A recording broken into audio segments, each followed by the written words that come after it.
Okay, so it seems like people are starting to get a little bit fed up of this, as it's a situation that has kind of been dragged out a little bit now in terms of some of the things that have gone on. But essentially, there's been another Google Doc that has come out that has gained a lot of attention recently, and it's to do with a VTuber, a smaller VTuber, of course, because as we know, Sykkuno interacted with a lot of smaller creators, with 5,000 followers. Icy Lynn Winter. Now, this one has had a lot of backlash because we will go into why it's had a lot of backlash as we go through this Google Doc. Obviously, I want to give you the quickest kind of experience possible because, again, I do think it is a pretty stupid, a lot of the stuff that keeps on coming out, right? Now, of course, I do think that a lot of these people, have been through a lot in terms of, the cheating and everything that was going on with Sykkuno and finding out that, he wasn't single, like he said. Of course, that is terrible. But again, there are some pretty crazy claims that are being made in here, as we can see by the little introduction here, saying, after reading both the private and public apologies, I do not feel reassured. That is part of why I'm choosing to share my experience now. I also believe people can make more informed decisions when they have more context, not less. Sykkuno became my friend when I was 17 and he was 28. Nothing inappropriate happened at the time, but that history shaped the trust I had in him later. Right, and I think that kind of sums it up pretty well for you, exactly what is going on here. And I think there has been a lot of this kind of stuff of people using words and using kind of ages and things to paint him as someone that, he isn't, which I think obviously just doesn't really help the case at all, in the sense of actually trying to, get to the bottom of, him being a cheater, and kind of, going after him for being a cheater, right? And not going after him for other stuff. For example, obviously she says she was 17, but you have the key thing afterwards in them saying that, nothing inappropriate happened at that time. So like, I don't really understand the point there. Obviously, it seems like to me, you're kind of trying to make it out like he was talking to a 17-year-old inappropriately and whatever, which obviously isn't the case. And you do say nothing inappropriate happened at the time. But like, why even mention it in the first place if nothing, nothing like that happened in the first place, right? You can include it in your Google Doc, sure. If that's what you want to do, and include it in the actual Google Doc, I understand, right? You can just mention how old you were then. But I think obviously this is like almost a bit of a, like Google Doc clickbait, right?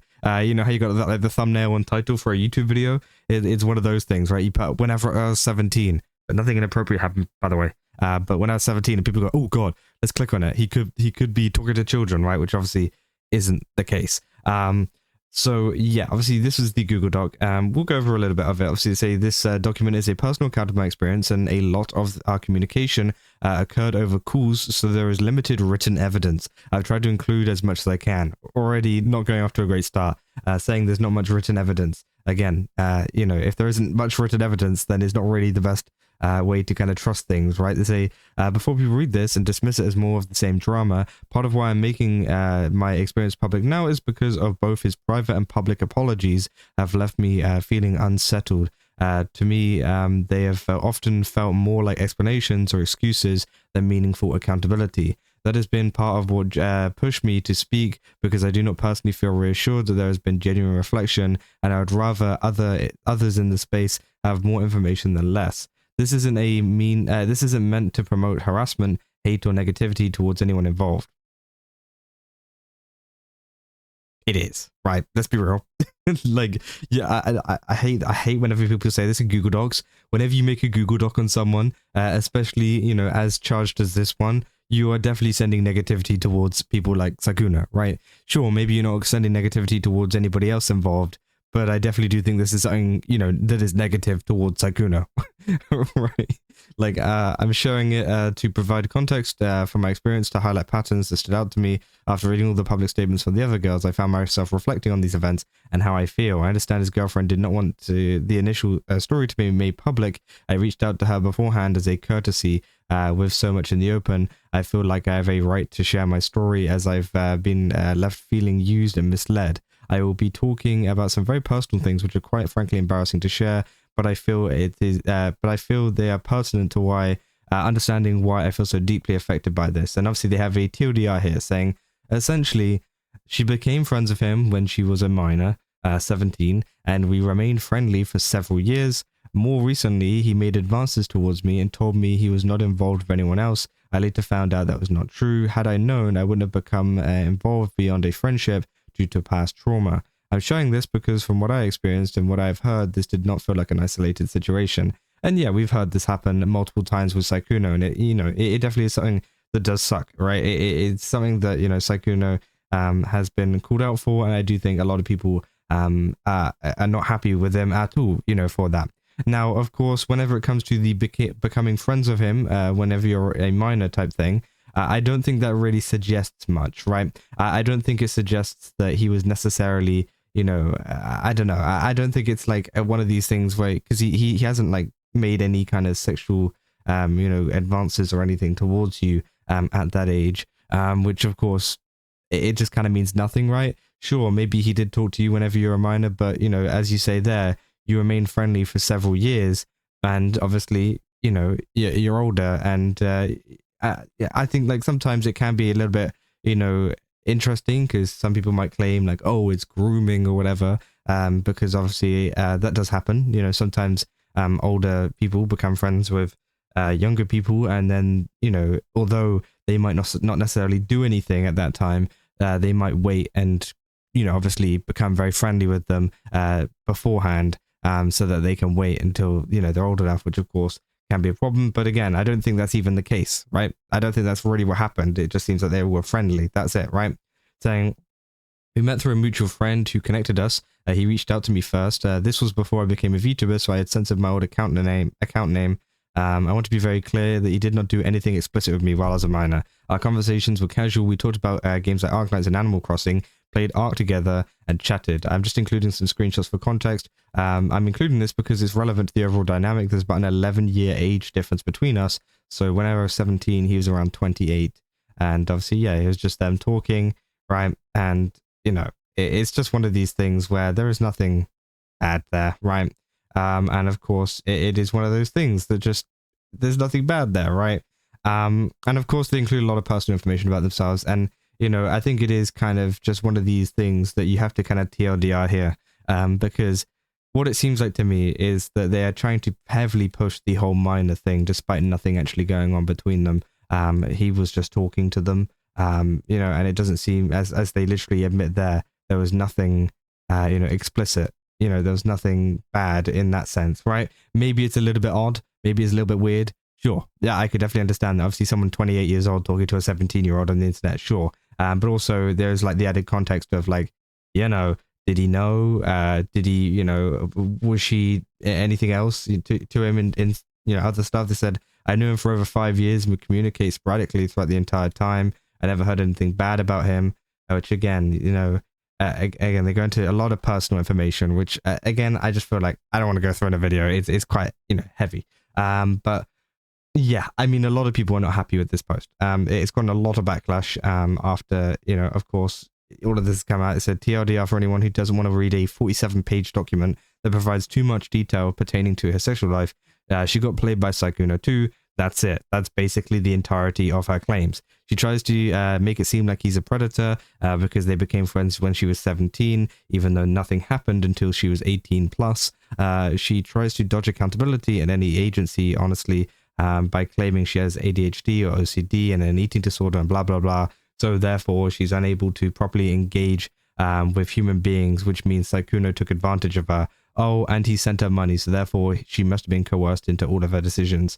Just a bunch of meaningless stuff. Would have been easier if you just tweeted Sykkuno cheated on his girlfriend with Me Too and left it at that, which, to be honest, yeah, I mean, it's one of these things where I don't really know if this needed a full Google Doc. Obviously, it sucks, what she's gone through in terms of the cheating and, not finding out. I do think, obviously, as I said, the pushing of the whole minor thing is a little bit odd. It definitely does, follow this kind of pattern of people trying to paint him as this like predator that is going after, children, which obviously is not the case.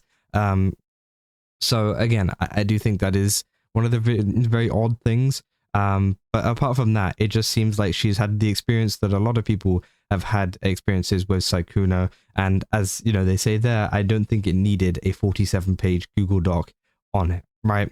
And sure, she says the fact that, the responses, she didn't feel like, gave her the kind of closure and whatever that she wanted. And also she does include at the very end of the kind of Google Doc somewhere down here of them actually talking after the situation, obviously reaching out to them saying how you're holding up. That's a pretty brutal experience, saying not well, I'm sorry, which to be honest is actually more interesting. This is the most interesting part to me, at least, because obviously this is like him talking while a lot of this stuff is going down. He said, firstly, what's your mental like? Please don't do anything stupid. I said, I'm alive, and yes, you can. I said, why'd you lie? You know, I asked you point blank if you're doing this kind of thing with other girls. I believe I even used the phrase, more power to you, if so.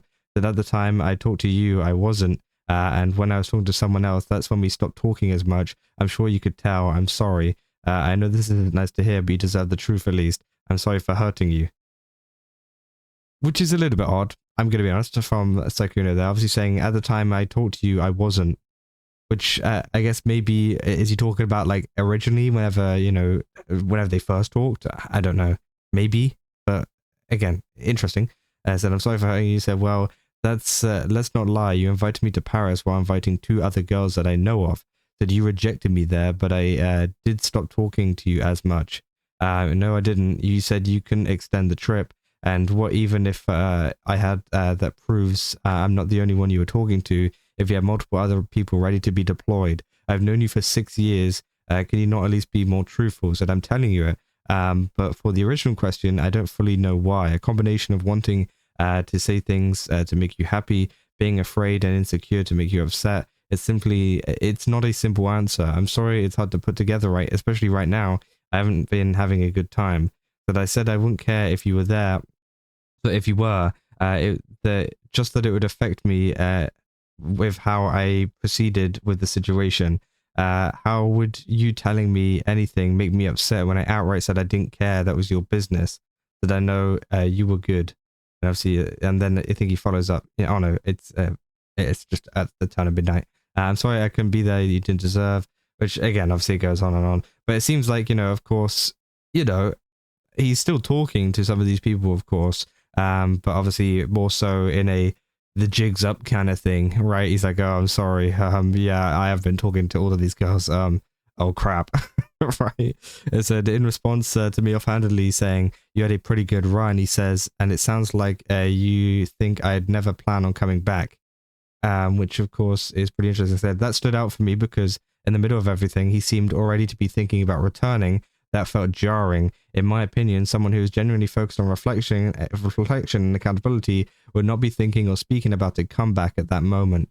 Which I think is probably the most important part, I would say, of this Google Doc in terms of his thought process right now, in terms of returning and whatever, right?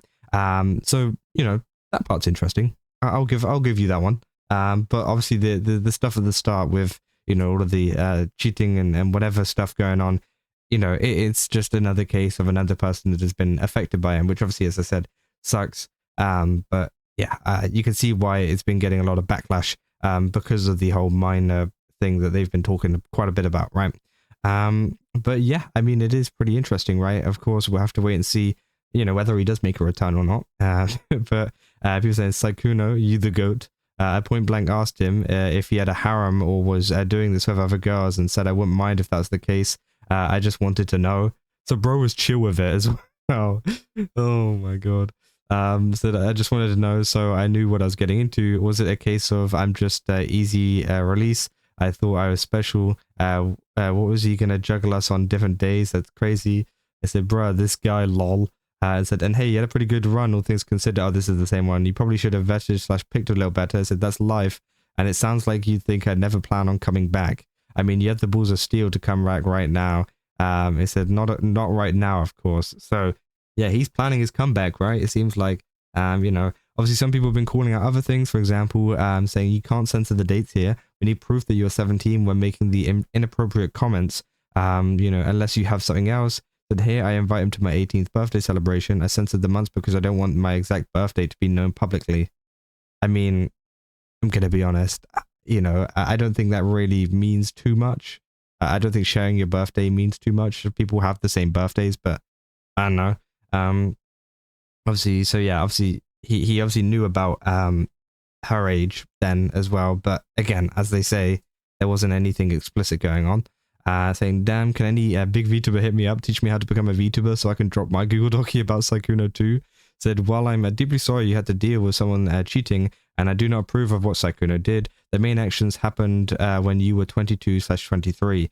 This, alongside what Bao and Mujin were doing, is very dangerous. He backed off when finding out you were unaged. Still a cheater, and the amount of messaging is bad, but with the dialogue of people calling him a child predator, this is on a dangerous line. I'm sorry you had to deal with all of this, as no one likes being cheated on, but everyone, this is a word of caution for the full intent. Which, yeah, I do think it's true. Like, that's a good, obviously, reply to it, right? And yeah, essentially, a lot of the people have been, more so angry about the kind of 17 thing that they bring up within the Google Doc, and that's the main point of backlash. I don't think anybody's really refuting the Sykkuno, Sykkuno doing the cheating thing, and obviously her being another kind of victim of that. Or, well, I say victim of that, I guess. I don't know how you'd refer to it as. But again, it is very interesting. But I think the most interesting part is obviously the whole planning on coming back thing. So, maybe we'll have to see. But it seems like he will be coming back at some point. But yeah, but that's all I got for this video. If you guys did enjoy it, don't forget to leave a like. Go to Games Up, use my code Kazza, get 10% off. Again, they've got a ton of really cool stuff over there. Definitely recommend checking it out. And yeah, I'll see you guys in the next one. Yeah, that's all. See ya.